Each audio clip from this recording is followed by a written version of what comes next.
Hi, everybody, and welcome to the 25th SF Indie Fest. We're so glad to have our filmmakers join us from our Drama Shorts program. And thank you to our audience for tuning in.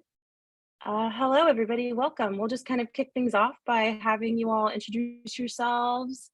If you could please say the name of your film, what your involvement was, and kind of the genesis of the film. How did you either come involved, or what was your inspiration for making this story? And we're going to start off with Michelle. Hi, Michelle. And she's joined with Itan. Hi, I'm Michelle Bossi, and I directed the film Anti-Semite. And my collaborator is Eitan Marciano. Yeah, hi, my name is Eitan Marciano. I'm a writer-producer for Anti-Semite. Just would like to say thank you to SF Indie Fest, along with yourself and the judges and fellow filmmakers. It's really just a huge honor to be here. And I guess in terms of the inspiration or impetus for the film, I would say it kind of, this is a film that never really occurred to me to write. It was just sort of a flash in the pan kind of inspiration that happened around 2021 during the uptick of anti-Semitic violence in the United States and around the world. That was, I guess, kind of occurring concurrent with the conflict in the Middle East with Israel and Palestine. I wanted to, of course, I was very sympathetic to the violence, any kind of violence really targeting a minority community, having grown up in New York City, particularly attuned to that. And in this case, this was something that, again, I never really thought I would explore writing, and I didn't want to approach it in a kind of just straightforward black and white way. Growing up in New York, especially around high school, college age, I was often let's say, approached on the street by, the sort of outreach portion of the Jewish community, typically the Chabad community, where they come up and ask you if you're Jewish. It's always been a complicated question for me in a certain way, especially when you're just trying to get from one place to another. And in that case, that was kind of the catalyst for the film itself. I wanted to explore a college-age student who was totally assimilated in Los Angeles and had really no concept of his Jewish identity.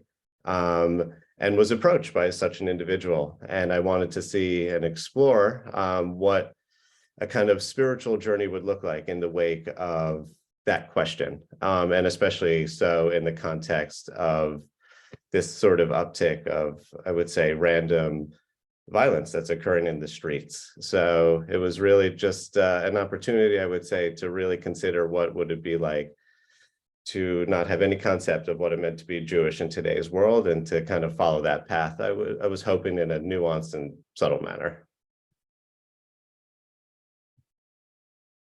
Thank you so much. And Michelle, how did you become attached to direct the film? I'm dear friends with Eitan, and I've directed, some projects that had similar ideas or journeys. And, I'm half Mexican, so I felt like there were also some themes that I could really latch on to. And, Eitan and I shared a vision for what we thought the project would be. And it was a really happy collaboration. Awesome. Thank you so much. And we're also joined by Sean and Carl. Hi, welcome. Hi. Hello. We made the film Albedo, or Apples and Oranges. Sean and I have known each other for a long time. We went to undergrad together, and it was kind of during pandemic when we started to really write and flesh out the ideas that became this film. We wanted to explore kind of like the small town masculinity that Sean grew up with, and queerness and differing perceptions from singular events, and kind of like the wondrous and the quotidian. And I had a bunch of unemployment money, so we went ahead and pulled together all our resources and filmed in Connecticut and made our film.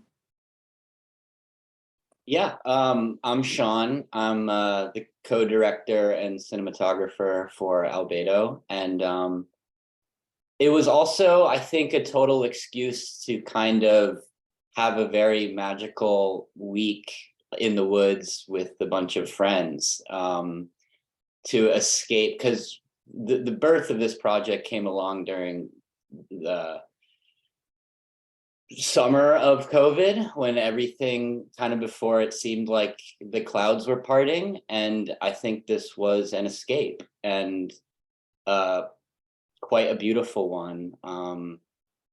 Working with friends, and we shot at my home that my family lives in, so that was also very special. But yeah, it was a great experience.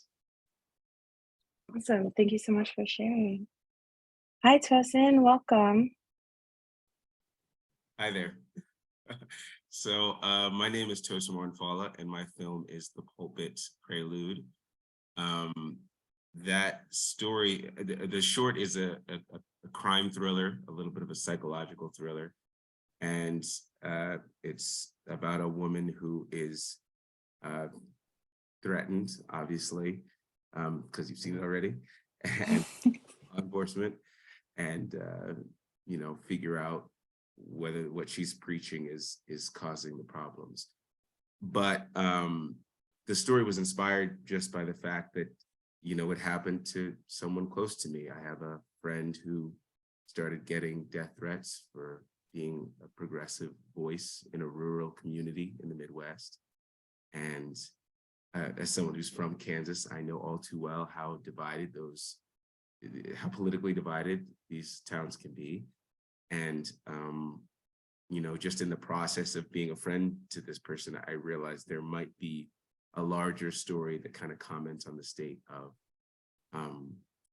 politics and progressivism, and just, what the dangers that our sanctuary communities face of all kinds of faiths in today's, prejudicial world, and potentially violent world, especially for sanctuary communities. And that was something that was also in response to a number of churches and synagogues and mosques that have had to deal with violent intruders. So yeah, that's it. Well, thank you so much. Now we're joined by Christian. Hello, Christian. Hi, I'm Christian. Yeah, my film is called From Dust. I wrote and directed the film. And I guess the way the idea came up is I moved to New York like 3 years ago, and I hadn't so there was like a 3-year period where I hadn't made a short film, and I just kind of got sick of it. I was like, I desperately want to make a short. So I was like, I've been watching a lot of the Twilight Zone, and I wanted to make something that was kind of like a condensed episode of the Twilight Zone, where you kind of have a very subtle kind of setup and then a twist that just is a big twist that kind of comes out of nowhere and ties everything together really nicely. I was working with a lot of constraints, with location and financial constraints. So I wanted to try and fit something into a small box. So I found this really small apartment that had this kind of sort of quirky kind of style, and I was able to kind of create this character who of Elena, who's kind of this strange mystical kind of woman who lures people into this apartment. And the film kind of gets into ideas of aging and how different people perceive aging differently, and how expectations of aging are different for different groups of people. Yeah, so just something that was interesting for me to kind of explore, and it was a lot of fun to make. Thank you so much. And last but certainly not least, we are joined by Allegra and Nicolas. Hi. Hi. So I'm Nicolas Lazarus. I'm the co-director of Curtain Call with Joseph, who's working at the moment. And this idea came about because we really wanted to make a film together. And we took these themes, which we've identified with and also thought were very universal, people would identify with. And we always soft cinema as like first goal to entertain. So we approach these like serious themes with like, a love for filmmaking and a passion for the whole process. So we kind of had fun with them and like tried to bring this satirical spin on them to kind of push people to explore how they feel and kind of their relationship to all these themes. Yeah. Awesome. Thank you so much. Allegra, how did you become involved with the project? When did you first decide to sign on? I'm Allegra, by the way. I play Lucy in Curtain Call. I basically Nick and Joseph reached out to me actually on social media, which is interesting, and they found my profile, and then they sent me the script over, and then I auditioned, and I first read the script and I thought it was great. I thought it was such a humorous, satirical undertone with such like serious darkness to it. And it was an incredible production to be a part of. Everyone was amazing, and it was a lot of fun to film. So I'm very grateful for the opportunity. Thank you so much. Actually, I'm going to kick it back to both of you, starting with Allegra. There's always something so meta about playing an actor. As an actor, like, Yeah. was there like a method that you used to tap into kind of this darker side of being in that game? I would say that yeah, it's a really good question, because it's almost like I was playing a version of myself that was really fun to tap into. But I think that having to play a dancer and learning how to dance and being a part of that also kind of created a layer that I could use. And the other actress that I worked with was amazing, so Rebecca. So that was really easy to kind of have play off of each other. So yeah. Awesome. Thank you so much. And Nicholas, how did you guys approach directing this? Like keeping the performer and the performer kind of separate in how you're working with your actors? So it was an interesting opportunity because Joseph and I kind of put our resources together, and we looked around like our friends who were in filmmaking to bring them on board. And a good friend of mine was a choreographer, danced in the West End, so she was on board. And so now we wanted to do like a dance. We thought so that's how the dance sequence came about, because we had that great opportunity. And the cinematographer Simon, he's obviously super talented, so we had a lot of freedom with camera movement, and we wanted to experiment with different lighting. So we really like starting with the themes and then pushing them to like, how could we sort of tell this story in different ways and kind of push it and see where it goes. It's like, and it was interesting to hear that you asked that question about the acting, because all the actors kind of were joking around about the script, or like, and with the plunger, and like everyone kind of found a way where they were once in a situation that had a parallel with the story. And then it was like, would I use the plunger? Like, which end would you use? Like, what sound would it make? And even in the sound design and everything, we kind of were able to revisit everything and explore all these different opportunities, which was cool. I think it was a very creative experience. Awesome. Thank you so much. Hey, Christian. Your film is definitely the most genre in this program. I was wondering if you could talk about some of the special effects that you used to create the dust and after effects of kind of your main characters. Like I really wanted to avoid any kind of like post-production special effects. I wanted to do everything like in camera. So there actually isn't any like, there's not anything like digital that was done afterwards. Like it was all really in camera. But we had like a very talented makeup artist, Nicole Hernandez, and she just like she really surprised me with like the work she was able to do on the actor Ben's face with the ending of the film. And then I just I found this like this stuff like this. I was in like an Indian grocery store, and I saw this like red like face. It's like a face mask thing. I actually tried it myself. It's you just kind of put it on. It makes your skin nice and like shiny when you use it. And I was like, oh, this stuff is like pretty interesting. And like when it's wet, it looks cool. Like it looks kind of like almost gory, but it's literally just like a face cream. So I was like, all right, like there we go. Like I'll just use those things, and yeah, that was kind of how that came together. It looks really gross. Congratulations. Thanks. In the best way, of course. Thank you. Tosin, you achieve, you know, like you're talking about, you achieve this thrillery, high suspense look to your film in a really beautiful way. I was wondering if you could talk about kind of your visual approach to how to capture that there's like a feeling of oppression and anxiety that comes as you're watching the story unfold. If you could talk about that, it looks lovely. Yeah, thank you so much for that. That was definitely the goal, so I'm glad it worked. A lot of the credit goes to my cinematographer. His name is Chris Commons, and you know, I come up from doing indie film. I come up in theater and as an actor, so my expertise is not always in the way things look on screen. I just know story very well, and I know what I'm trying to communicate. So I have to give a lot of credit to the DP who knew how to get it right. And then honestly, a big part of it was color too, like experimenting with coloring after the fact, and realizing that, you know, if we tried to make it too flat, you know, it didn't feel cinematic enough, even though I thought that would work well metaphorically with kind of the staleness and the coldness with how law enforcement treats this victim. I still needed to discover that the color pop helps to make it feel just more sleek and more official. And yeah, and then also there's just a less is more aspect. There's only a couple specialty shots, and those specialty shots, when they happen, I think they have a real impact.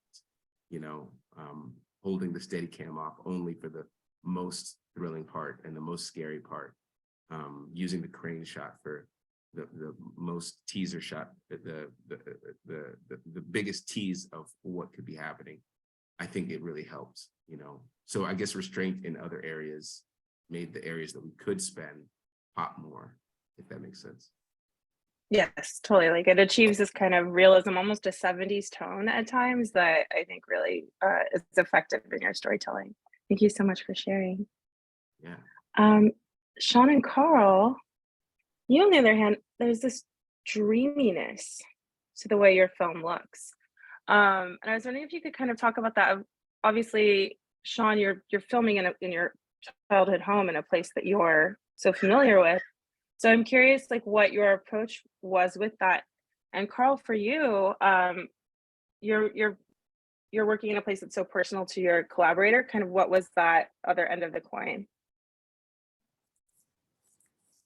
Do you want to go first, Sean? Sure. Well, so finding that look was honestly, it came very naturally just because I spent 18 years of my life in that space, watching that light fall. I think a big part of our aesthetic, Carl and myself, is kind of finding the beautiful magic within like the mundane, in terms of visuals and also I think tonally. And also the weather really helped us out for 3 days. It was just this beautiful matte gray fog that we kind of rarely get in that part of the state at that time of year. So I think just right time, right place. And I think we reacted just quite well to just the spaces and what it gave to us. Yeah, it was really serendipitous. And also I think we wanted it to have this like early spring kind of feel when things are just coming alive. So I think that really helped. And we scouted before, like I've been to Connecticut before with Sean. We kind of used all of his favorite places. And I think just knowing each other really well and having that level of comfort, and then also prepping so much with our actors, like we were having Zoom calls with them for like a year before we filmed and kind of like over prepared, just let it all happen. Like when it was happening, there was just like this effortlessness, and yeah, the weather was really on our side. So it seemed really, it seemed really momentous and kind of magical. It was kismet. Thank you both so much. And Michelle and Eitan, I think it's interesting, Eitan, you talk about kind of the roots of this coming from your upbringing in New York, but your location in the film, for me, at least for those of us in LA, like you see Fairfax, and it's like a really beautiful embodiment of kind of the themes that you're assessing and the sense of community that you're talking about within the film. Can you both kind of talk about your choice for setting it there, and what was that like, you know, creating in a community that really is affected by this story? I think Fairfax is such an incredible setting because it's that clash of sneakerheads in LA, you know, sort of like the secular world and that hip hop culture.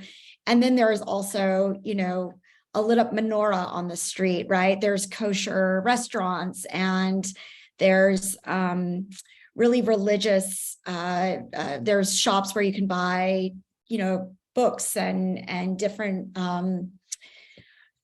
you know, iconography. So it felt really great to have that clash and that location doing a lot of the work for us. I mean, both Eitan and I have lived in New York City, and now I'm based for the most part in LA, so is Eitan. So it felt like it was a really effortless way to tell the story without, you know, having to dig too deep. And then, you know, something else that was really amazing was we had access to a temple on Hollywood, which was, you know, that they were very generous. And it's, again, like such a clash, right? You don't expect that right in the middle of Hollywood Boulevard, but it sort of was setting up what that internal struggle was for that character.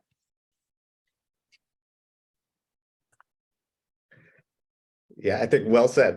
It just was as a great opportunity to reflect, I think, in a very visual and real way, this kind of conflict that Michelle and I were seeking to explore through our main character, this kind of young assimilated student, just, you know, really at odds with something very contemporary, you know, in that world of the sneakerhead and streetwear that's very prevalent on Fairfax, and then in turn, this sort of ancient kind of rooted identity that he really just knows nothing about and just sort of passes by every day on Fairfax, or just, you know, presumably grown up in that area, you know, just these stores and shops that, you know, really mean nothing to him and don't resonate with him in any way.